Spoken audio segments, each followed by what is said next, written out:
प्यारे बच्चों, आज मैं आपको बता रहा हूँ इस बार जो बोर्ड एग्जाम होने वाला है उसमें हमारा मैथ का पेपर किस प्रकार आएगा। इस पेपर में दो पार्ट होंगे, ए और बी। पहले पार्ट ए में 20 क्वेश्चन होंगे जो बहुविकल्पी होंगे और पार्ट बी में 5 क्वेश्चन होंगे। तो आज मैं आपको जो बहुविकल्पी क्वेश्चन है उनके कुछ महत्वपूर्ण क्वेश्चन बता रहा हूँ। क्वेश्चन नंबर 1 है, निम्न में अपरमेय संख्या है। ए है इसका आंसर स्क्वायर रूट 25, बी है 5 माइनस स्क्वायर रूट 3 और सी है ए व बी दोनों और डी है इनमें से कोई नहीं। तो यहाँ पर ये स्क्वायर रूट 25 है तो इसका तो आंसर आएगा 5, तो ये तो हो जाएगी हमारी परिमेय संख्या। यहाँ पर 5 माइनस स्क्वायर रूट 3 है तो हमारा आंसर जो सही होगा वो ये होगा। लिख देंगे सही answer B. Clear. Question number 2, यदि शांत जल में नाव की चाल 8 किलोमीटर पर आवर है तथा धारा की चाल 3 किलोमीटर पर आवर है, तब धारा के विपरीत नाव की चाल क्या होगी। इस क्वेश्चन में शांत जल में नाव की चाल दे रखी है हमें 8 किलोमीटर पर आवर, जैसे पानी है और ये शांत है मतलब चल नहीं रहा। तो इसमें जो नाव है वो 8 किलोमीटर पर आवर की स्पीड से चल रही है। यदि इसमें पानी चलने लगे तो पानी की चाल जो होगी वो है हमारा 3 किलोमीटर पर आवर। इसमें दे रखी है हमें धारा की चाल। हमने मान लिया कि हमारी नाव इस तरफ चल रही है और जो पानी बह रहा है वो पानी इस तरफ बह रहा है। तो ये पूछ रहा है कि धारा के विपरीत नाव की चाल क्या होगी। तो यहाँ पर नाव की चाल है 8 किलोमीटर पर आवर और धारा की चाल है 3 किलोमीटर पर आवर। तो हम 8 में से 3 माइनस कर देंगे तो ये आएगा 5 किलोमीटर पर आवर। इसमें हमें ऑप्शन दे रखे हैं 11 kilometre per hour, 3 kilometre per hour, 5 metre per second और यहाँ है 5 किलोमीटर पर आवर। तो वहां जो आंसर सही होगा वो आंसर डी हो जाएगा सही। क्लियर। यहाँ ध्यान रखना है हमें, यहाँ यूनिट दे रखी है किलोमीटर पर आवर और यहाँ यूनिट दे रखी है मीटर पर सेकेंड। जब ये भी 5 है और ये भी 5 है तो ऐसा ना हो गलती से हम यहाँ पर निशान लगा जाए। क्लियर। और ये निशान जब लगा दिया हमने तो हमारा क्वेश्चन गलत हो जाएगा। क्लियर। तो इस प्रकार हमें यूनिटों का विशेष ध्यान रखना है कि यूनिट क्या है। क्लियर। तो आंसर सही हो गया हमारा डी। क्वेश्चन नंबर 3, त्रिभुज ए बी सी और त्रिभुज बी डी ई दो संभावित त्रिभुज इस प्रकार हैं कि बिंदु डी भुजा बीसी का मध्य बिंदु है। तब त्रिभुज ए बी सी और त्रिभुज बी डी ई के क्षेत्रफलों का अनुपात क्या होगा। जैसे हमारा त्रिभुज ये है ए बी सी, बिंदु डी है ये बीसी का मध्य बिंदु है तो बीसी का मध्य बिंदु हमने ये डी यहां ले लिया। जो त्रिभुज बनेगा हमारा बी डी ई वो ये हो जाएगा, ये संभावित त्रिभुज है तो ये ऐसे आ जाएगा और हमारा ई बिंदु यहां हो जाएगा। जब बिंदु डी बीसी का मध्य बिंदु है तो बी डी बराबर होगी BC अपॉन 2, बी डी बराबर होगी BC अपॉन 2। हम BC को इसके नीचे ले आएंगे तो ये हो जाएगा BD upon BC equal to 1 upon 2। हम इसको उलट दें तो ये हो जाएगा BC upon BD equal to 2 upon 1। पूछ रहा है त्रिभुज ABC और त्रिभुज BDE के क्षेत्रों का अनुपात। तो यहां लिखेंगे एरिया और ब्रैकेट में लिख देंगे त्रिभुज ABC अपॉन एरिया, ब्रैकेट में लिख देंगे त्रिभुज BDE इक्वल टू। इसमें एक प्रमेय होती है दो समरूप त्रिभुजों के क्षेत्रफलों का अनुपात उनकी संगत भुजाओं के अनुपात के वर्ग के बराबर होता है। तो यहाँ पर एरिया त्रिभुज ABC अनुपात में है एरिया त्रिभुज BDE। इनकी संगत भुजाओं का अनुपात ये है BC अपॉन BD या 2 अपॉन 1। तो प्रमेय के द्वारा संगत भुजाओं के अनुपात के वर्ग के बराबर होता है तो ये हो जाएगा 2 अपॉन 1, इसका करेंगे हम वर्ग, ये हो जाएगा 4 अपॉन 1। तो ये हो जाएगा रेशियो के रूप में 4:1। इस प्रकार इसका जो सही आंसर होगा वो हो जाएगा C 4:1। क्लियर। अब next question, question number 4, sec square A minus tan square A का मान होता है। इसमें ऑप्शन दे रखे हैं 0, 2 sec ए, 2 tan ए और 1। हमारा फॉर्मूला होता है 1 plus tan square A equal to sec square A. tan square को ट्रांसफर करेंगे तो ये हो जाएगा 1 equal to sec square A minus tan square A. इसमें जो आंसर सही होगा वो डी होगा। क्लियर। क्वेश्चन नंबर 5, किसी बेलन का आयतन होता है तो इसका फॉर्मूला होता है बेलन के आयतन का पाई आर स्क्वायर टू एच। तो इसमें जो ऑप्शन ए है ये सही हो जाएगा। क्लियर। क्वेश्चन नंबर 6, संख्याओं 26 और 91 का एलसीएम है तो इसका हम एलसीएम निकाल लेंगे। इसका एलसीएम आएगा हमारा 182। क्लियर। आंसर भी सही हो जाएगा। Question number 7, x cube minus 3x square plus 3x minus 2 को x माइनस 2 से भाग करने पर भागफल है। तो यहाँ पर हमें x माइनस 2 से इस संख्या को डिवाइड करना पड़ेगा। तो डिवाइड करेंगे इसे तो हमारा भागफल हुआ x square minus x plus 1। तो ये आंसर हो गया हमारा ये ए वाला। नेक्स्ट क्वेश्चन, क्वेश्चन नंबर 8, एक पिता की आयु अपने पुत्र की आयु की 4 गुनी है। 5 वर्ष बाद पिता की आयु अपने पुत्र की आयु की 3 गुनी हो जाएगी। तो पिता व पुत्र की वर्तमान आयु ज्ञात करो। ये जो पहला आंसर दे रखा है ये पिता का है और जो बाद में आंसर दे रखा है ये पुत्र की आयु है। इस क्वेश्चन में इक्वेशन बनाने की जरूरत नहीं है। हम जो क्वेश्चन में दे रखा है उसी इसका आंसर निकालेंगे। क्या कह रहा है? पिता की आयु अपने पुत्र की आयु की 4 गुनी है। तो यहां इन ऑप्शनों में देखना है हमें कि कौन सा 4 गुना है। 10 का 4 गुना 40 होगा, ये तो 50 है, ये तो होगा नहीं। ये 80 और ये 40, ये भी नहीं होगा। 30, 20, ये भी नहीं होगा। यहाँ है 40 और 10, तो 10 का 4 गुना हो गया 40। तो ये आंसर हमारा सही हो सकता है। अभी दूसरी कंडीशन है उसको भी देखेंगे। बोल रहा है 5 वर्ष बाद पिता की आयु। 5 वर्ष बाद मैंने बताया था क्वेश्चन में बाद शब्द आ जाए या पश्चात आ जाए तो हम प्लस करते हैं।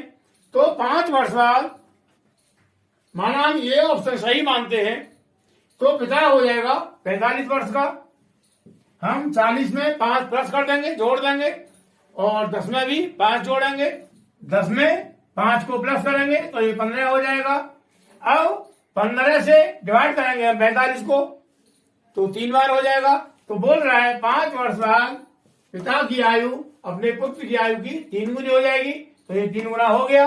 इसका मतलब जो हमारा आंसर सही है वो डी है। अब क्वेश्चन नंबर 9, त्रिभुज एबीसी में AB 6√3 सेंटीमीटर, AC 12 सेंटीमीटर और BC 6 सेंटीमीटर। तो यहाँ पूछ रहा है तब और B का मान क्या होगा। इसके लिए हम एक रेक्टेंगल बनाएंगे। इस तरह से कोई भी कैसा भी बना लो। यहाँ एंगल B का मान पूछ रहा है तो हम B को ले लेंगे नीचे। ये हो गया B, ये C ले लिया और ये हमने A ले लिया। AB दे रखा है 6√3 तो AB हो गया हमारा 6√3। AC दे रखा है 12 सेंटीमीटर, AC हो गया 12 सेंटीमीटर और BC दे रखा है 6, ये हो गया 6। हम देखेंगे इसमें कि सबसे बड़ी भुजा हमारी AC 12 सेंटीमीटर है तो हम करें 12 का स्क्वायर, ये हो जाएगा 144। अब हम करें 6√3 का स्क्वायर, 6√3 का होल स्क्वायर तो ये हो जाएगा 6 स्क्वायर इंटू √3 का whole square equal to 6 square हो जाएगा 36 मल्टीप्लाई स्क्वायर से रूट कैंसिल हो जाएगा, बचेगा 3 और इनका करेंगे मल्टीप्लाई तो ये आएगा 108। अब करेंगे हम 6 का स्क्वायर, ये हो गया 36। अब हम 108 और 36 को प्लस करें, 108 और 36 को प्लस करें तो ये आएगा 144। ये तो 12 के स्क्वायर के बराबर आ गया। तो यहां हम देख रहे हैं कि बड़ी भुजा का स्क्वायर शेष दो छोटी भुजाओं के वर्गों के योगफल के बराबर है। इसका मतलब क्या हुआ कि यहां लग गई हमारी पाइथागोरस प्रमेय। तो इसका फिगर बन जाएगा इस प्रकार, ये हो गया AC और ये हो गया B ये हो गया 12 सेंटीमीटर, ये हो गया 6√3 सेंटीमीटर, ये हो गया 6 सेंटीमीटर, और एंगल बी हमारा आ गया 90 डिग्री का। क्लियर? तो इसको जो आंसर सही होगा वो आंसर हो जाएगा सी। अब question number 10, second plus tan a, ये एक ब्रैकेट में बंद है और दूसरे ब्रैकेट में है 1 माइनस sin a, इसका मान क्या होगा? ऑप्शन दे रखे हैं sec a, sin a, cosec a और cos a। तो इसको हम सॉल्व करेंगे। sec a हो जाएगा 1/cos a plus tan a हो जाएगा sin a upon cos a, bracket बंद कर देंगे। दूसरे ब्रैकेट में 1 माइनस sin a, इन दोनों का एलसीएम लेंगे, ये आएगा cos a, cos a से cos a को डिवाइड किया 1 आएगा और 1 इंटू 1 हो जाएगा। ये प्लस cos a से डिवाइड किया एलसीएम को तो 1 टाइम होगा और 1 इंटू साइन ए करेंगे तो साइन ए हो गया और ब्रैकेट बंद कर दिया। और इसको लिख देंगे 1 minus sine A, clear, equal to 1 plus sine A into 1 minus sine A. क्या लगा देंगे formula a plus B into A minus B वाला, तो ये हो जाएगा a square minus B square. तो ये हो गया 1 minus sine square A upon ये cos A, clear, equal to 1 minus sine square A क्या होता है? Cos square A. तो ये हो जाएगा cos square A upon cos A. अब कॉस ए से पावर कैंसिल हो जाएगी तो बचेगा हमारा कॉस ए। तो इसका आंसर हो जाएगा ये डी वाला। अब नेक्स्ट क्वेश्चन, क्वेश्चन नंबर 11, यह किसी शंकु की तिर्यक ऊंचाई 5 सेंटीमीटर तथा शंकु की त्रिज्या 3 सेंटीमीटर हो तो शंकु की ऊंचाई होगी। हम यहाँ पर पहले बनाएंगे फिगर। तुम्हारा ये शंकु हो गया, ये हो जाएगी इसकी तिर्यक ऊंचाई जो भी दे रखी है 5 सेंटीमीटर, त्रिज्या दे रखी है 3 सेंटीमीटर, तो ये हो जाएगी त्रिज्या 3 सेंटीमीटर। आर पूछ रहा है शंकु की ऊंचाई, तो ऊंचाई होगी हमारी ये, क्लियर, एच। तो यहां ये जो एंगल बनेगा ये बनेगा 90 डिग्री का। तो ये हो गया समकोण त्रिभुज। यहां लगाएंगे हम पाइथागोरस, तो ये हो जाएगा L square equal to H square plus R square. हमें निकालना है एच, तो आर को ट्रांसफर करेंगे, ये हो जाएगा L square minus R square equal to H square. इसको ले सकते हैं हम H square equal to L square minus R square. यहां से स्क्वायर हटाएंगे, ये हो जाएगा H equal to square root L square minus R square equal to L का मान लगाएंगे, एल का मान है 5 स्क्वायर माइनस आर, यह 3, ये जाएगा 3 का स्क्वायर इक्वल टू 5 का स्क्वायर 25 माइनस 3 का स्क्वायर 9 इक्वल टू 25 माइनस 9, ये हो जाएगा 16 और 60 का निकालेंगे हम स्क्वायर रूट, ये आएगा 4। इस प्रकार हमारी एच आएगी 4 सेंटीमीटर। तो यहां इसका जो सही आंसर है वो होगा ए, क्लियर, 4 सेंटीमीटर। क्वेश्चन नंबर 12, एक परमेय संख्या और एक अपरमेय संख्या का योग होता है, इसका आंसर होगा बी, अपरमेय संख्या। यहां दिया है परमेय संख्या और अपरमेय संख्या का योग, यदि योग के स्थान पर माइनस होता, अंतर होता, तब भी हमारा आंसर यही आता, अपरमेय संख्या, क्लियर। क्वेश्चन नंबर 13, भाज्य, भाजक, भागफल और शेषफल में संबंध है। तो यहाँ पर हम जिस संख्या से भाग देते हैं उसे बोलते हैं भाजक, जिस संख्या में भाग देते हैं उसे बोलते हैं भाज्य, और जितनी बार भाग जाता है उसको बोलते हैं भागफल, और जो शेष बचता है उसको बोलते हैं हम शेषफल। हमें यहाँ पर इन चारों में क्या संबंध है वो देखना है। तो हम यहाँ पर यदि भाजक का गुणा कर दें भागफल में और शेषफल को कर दें प्लस, भाजक में कर दें मल्टीप्लाई भागफल से जितनी बार भाग गया है, और प्लस कर दें हम शेषफल को, तो जिस संख्या में हमने भाग दिया था मतलब भाज्य हमें प्राप्त हो जाता है, क्लियर। तो इस प्रकार हमारा संबंध हो जाएगा भाज्य इक्वल टू भाजक मल्टीप्लाई भागफल प्लस शेषफल। तो ये जो आंसर सी है ये हमारा सही होगा, क्लियर। क्वेश्चन नंबर 14, रेखाएं a1x plus b1y plus c1 equal to 0 तथा a2x plus b2y plus c2 equal to 0 का एक अद्वितीय हल होगा। ये कौन सी कंडीशन में इनका हल होगा, मतलब एक्स वाई के मान निकल के आएंगे। तो यहां पर ये हो जाएगा answer C, a1/a2 not equal b1/b2। Question number 15, सभी त्रिभुज समरूप होते हैं। ऑप्शन दे रखे हैं समद्विबाहु त्रिभुज, समकोण, सर्वांग सम और समबाहु। तो इसका जो आंसर सही होगा वो हो जाएगा समबाहु। कहने का मतलब सभी समबाहु त्रिभुज समरूप होते हैं। क्लियर। अब next question, question number 16, sin 48 minus cos 42 का मान होगा।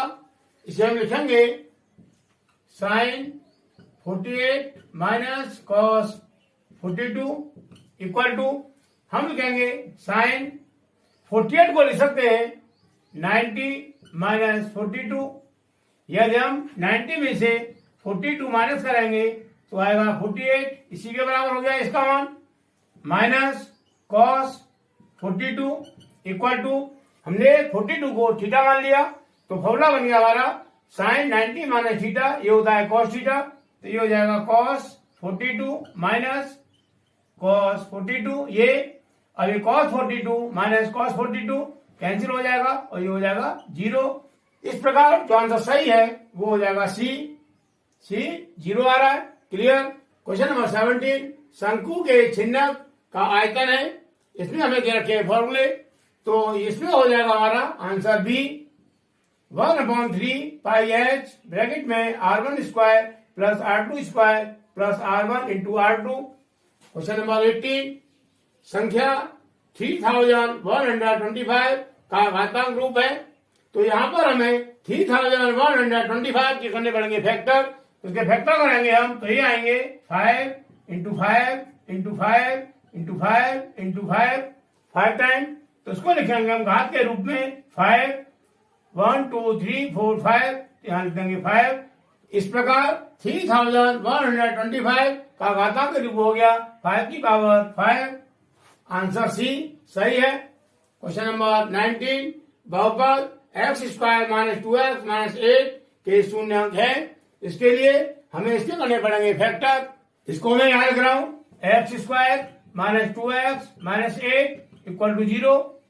8 के करेंगे फैक्टर तो 8 के फैक्टर हो जाएंगे 2 इंटू 2 इंटू 2। तो ये हो जाएगा 2 2 जा 4। 4 में से हम 2 माइनस करें तो 2 बचेगा, लेकिन माइनस 2 लाना है, इस वजह से -4 और +2 करेंगे तो यहाँ बचेगा माइनस का 2। क्लियर। तो इसको लिखेंगे हम x square minus 4x plus 2x minus 8 equal to 0। यहां से हम x कॉमन ले लेंगे, x माइनस 4 यहां से कॉमन आएगा प्लस का 2, यहां बचेगा x माइनस 4 इक्वल टू 0। अब एक पद हो गया, एक पद हो गया, यहां से x माइनस 4 कॉमन आ जाएगा, x माइनस 4 कॉमन आ गया, यहाँ बचा x और यहां से बचा प्लस का 2 इक्वल टू 0। अब एक बार हम इसको 0 मान लेंगे, ये हो जाएगा x minus 4 equal to 0, therefore x equal to 4। दोबारा में इसको 0 मान लेंगे, x प्लस 2 इक्वल टू 0, ये हो जाएगा x इक्वल टू -2। इस प्रकार जो हमारे शून्यंक आए वो हो जाएंगे 4 और -2। तो इसमें आंसर होगा हमारा ये बी वाला 4 -2। क्लियर। क्वेश्चन नंबर 20, एक भिन्न का मान 3/5 है। भिन्न का मान 1 करने के लिए अंश में जोड़ना होगा। हमारी ये भिन्न है 3/5, हमें इसका मान 1 करना है। 1 करने के लिए यदि अंश में हम 2 जोड़ दें तो ये हो जाएगा 3 + 2 5/5 और 5 से करेंगे डिवाइड 5 को, ये होगा 1 टाइम। तो भिन्न का मान 1 हो गया। कहने का मतलब भिन्न के अंश में हमें 2 जोड़ना पड़ेगा, तो इसका आंसर हो जाएगा हमारा ए। क्लियर। अब नेक्स्ट क्वेश्चन, क्वेश्चन नंबर 21, सभी वर्ग होते हैं तो सभी वर्ग हमारे हो जाएंगे समरूप। क्लियर। ये इसका आंसर जो ए है सही हो जाएगा। Question number 22, 1 minus cos square का मान होता है, हमारा फॉर्मूला होता है sin square A plus cos square A equal to 1। यहाँ पर है 1 minus cos square A, cos square को ट्रांसफर करेंगे तो ये हो जाएगा sine square A equal to 1 minus cos square A. तो इसका मतलब ये हो गया कि 1 माइनस कॉस स्क्वायर ए का मान साइन स्क्वायर ए हो जाएगा। तो आंसर जो ए है वो सही हो जाएगा। क्लियर। क्वेश्चन नंबर 23, शंकु के छिन्नक का संपूर्ण प्रतिच्छेदफल होता है। तो इसको समझा रहा हूं मैं फिगर के माध्यम से। ये वाला शंकु छिन्नक है, यदि हम इसका निकालें प्रतिच्छेदफल तो ये हो जाएगा पाई एल ब्रैकेट में R1 प्लस R2।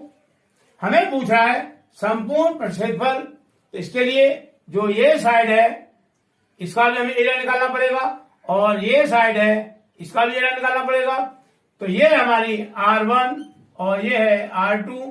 ये साइड वृत्ताकार है तो इसका एरिया हो जाएगा पाई R1 स्क्वायर, जो एरिया होता है वृत्त का वो लगा देंगे फॉर्मूला, प्लस इसी प्रकार इसका पाई R2 स्क्वायर, इसको लिख देंगे पाई एल ब्रैकेट में R1 प्लस R2 प्लस यहां से हम पाई कॉमन ले लेंगे तो ये बचेगा R1 square plus R2 square. Clear. इस प्रकार शंकु के छिन्नक का संपूर्ण प्रतिच्छेदफल इसका फॉर्मूला हो जाएगा ये जो बी में दे रखा है।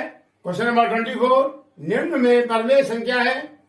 ऑप्शन है square root 31, square root 5, 3 plus square root 23 minus square root 23 और स्क्वायर रूट 11। यहाँ पर स्क्वायर रूट 31, स्क्वायर रूट 5 और स्क्वायर रूट 11 ये हमारी अपरमेय संख्या। यहाँ स्क्वायर रूट 23 से माइनस का स्क्वायर रूट 23 कैंसिल हो जाएगा तो बचा हमारा 3 और 3 हमारी परमेय संख्या है। इसका जो आंसर होगा वो सही हो जाएगा सी। और क्वेश्चन नंबर 25, यदि x plus 3y equal to 6 हो तो x और y के मान ज्ञात करो। इस क्वेश्चन में हमें कुछ भी नहीं करना, पहले हम इस क्वेश्चन की लेफ्ट हैंड साइड को यहाँ लिख लेते हैं। क्लियर।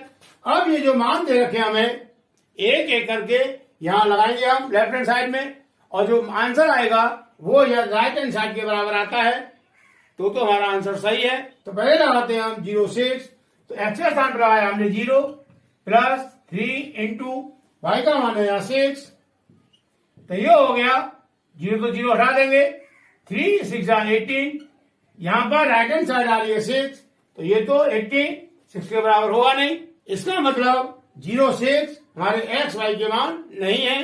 अब लगाएंगे हम आंसर बी वाला 3 1, तो एक्स के स्थान पर लगाया 3 प्लस ये 3 इंटू वाई के स्थान पर लगाया ये 1, ये हो जाएगा 3 प्लस 3 इंटू 1 3 हो गया इक्वल टू 6। यहाँ राइट हैंड साइड में 6 आ रहा है और ये भी 6 हो गया। इसका मतलब एक्स का मान 3 और वाई का मान 1, ये आंसर बी जो है हमारा सही है। क्लियर।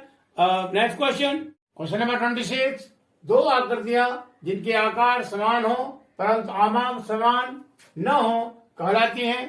तो इस क्वेश्चन में है कि हमारी दो आकृतियां हैं, उनके आकार समान है, एक जैसे हैं।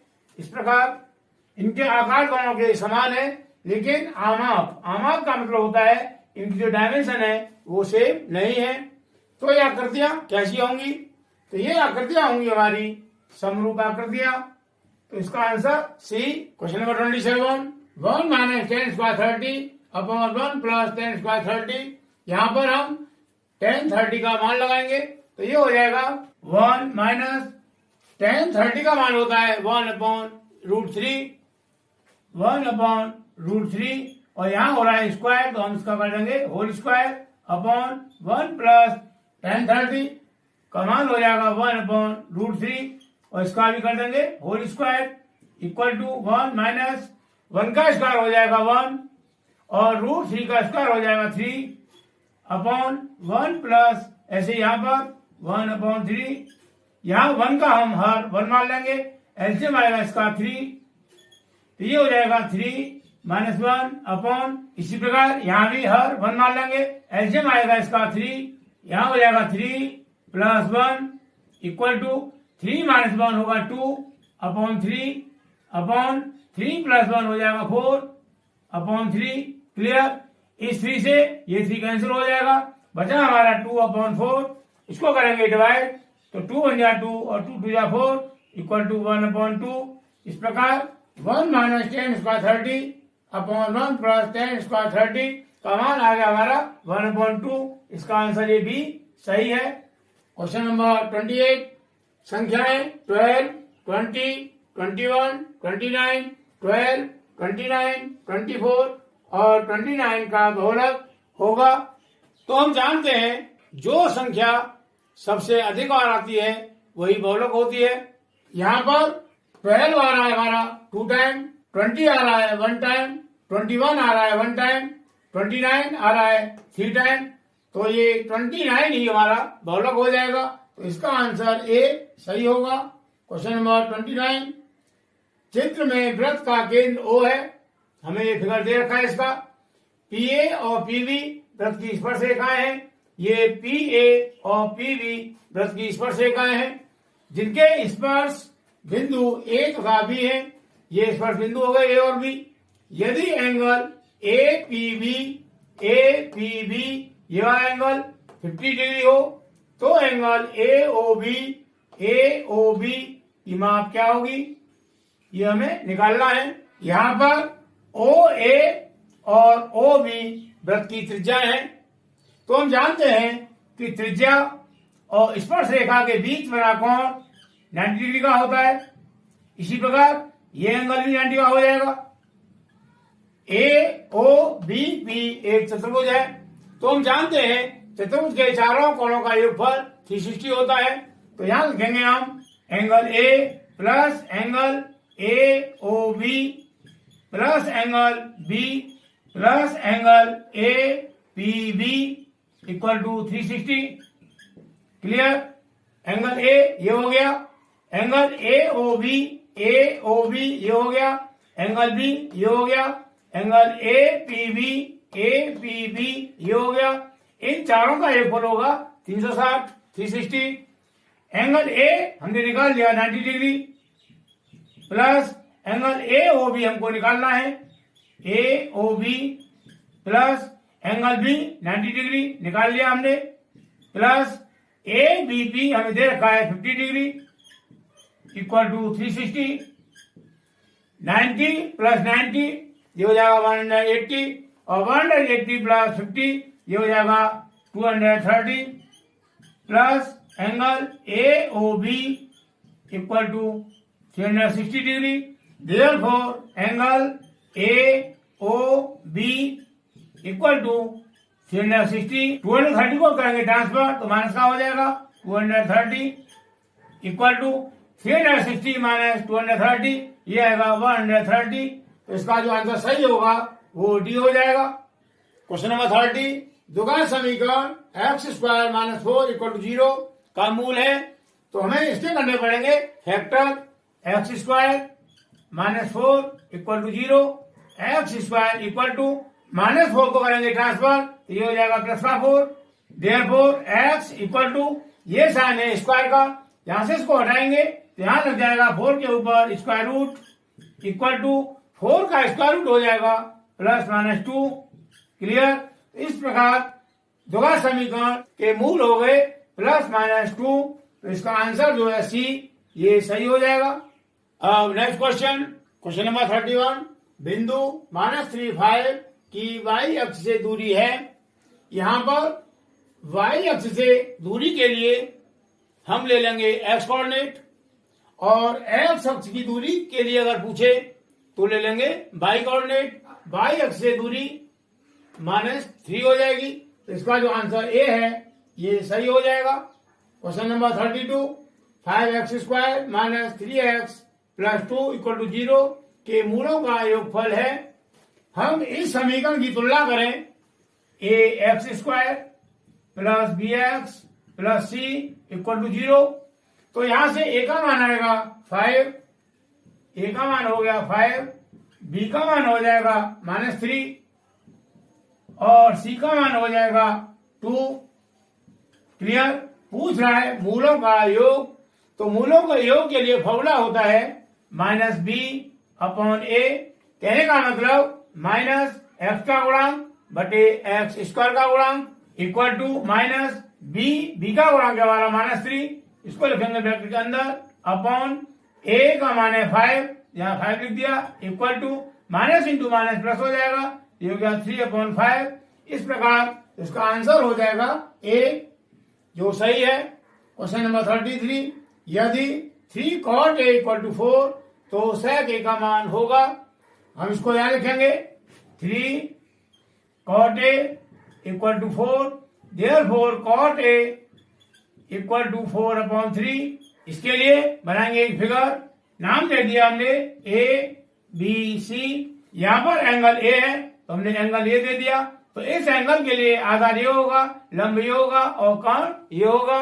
कॉटे का फॉर्मूला होता है आधार बटे लंब, तो यहाँ आधार हो जाएगा 4 और लंब हो जाएगा 3। हमें निकालना गया एसी, तो एसी हो जाएगा स्क्वायर रूट 4 का स्क्वायर प्लस 3 का स्क्वायर इक्वल टू 4 का स्क्वायर 16 प्लस 3 का स्क्वायर 9 इक्वल टू 25।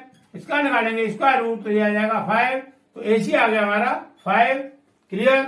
मान निकालना है sec a का, sec a equal to sec क्या हो जाएगा कोण बटे आधार, तो क्या कोण हो जाएगा 5 और आधार हो जाएगा 4। इस प्रकार तो इसका जो आंसर होगा ये हो जाएगा बी। क्वेश्चन नंबर 34, 1 से 9 तक की प्राकृतिक संख्याओं का माध्य होगा। यहाँ पर हम सिग्मा एक्स निकालेंगे।